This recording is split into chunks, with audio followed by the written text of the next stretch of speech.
Question number 99. ఒక కంపెనీలోని అందరూ ఉద్యోగుల సగటు వేతనం 6,000. వీరిలో ఆరుగురు ఉద్యోగుల సగటు వేతనం 10,000. మిగిలిన ఉద్యోగుల సగటు వేతనం 5,000.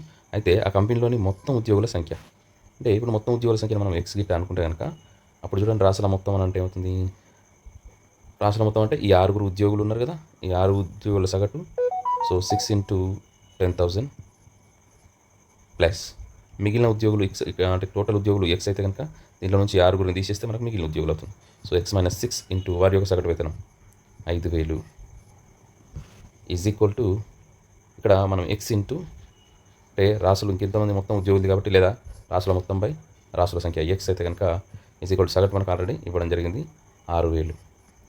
సో ఇది ఇటు వెళ్తే కనుక,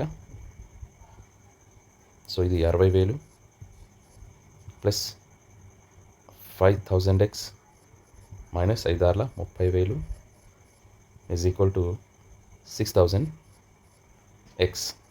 సో ఈ 5,000xని అటు తీసుకెళ్దాం. సో ఇప్పుడు మనకి 60,000కి వెళ్ళి 30,000 తీసేస్తే రిమైనింగ్ 30,000 ఇటు ఈజ్ ఈక్వల్ టు ఇటు 1,000. 6,000 నుంచి 5,000 తీసేస్తే 1,000x. సో ఈ 3 సున్నాలు ఇక్కడ 3 సున్నాలు క్యాన్సిల్ అవుతాయి. ఎక్స్ ఈక్వల్ టు ఏమవుతుంది అప్పుడు మనకి 30 అవుతుంది. సో ఆన్సర్ ఏంటి?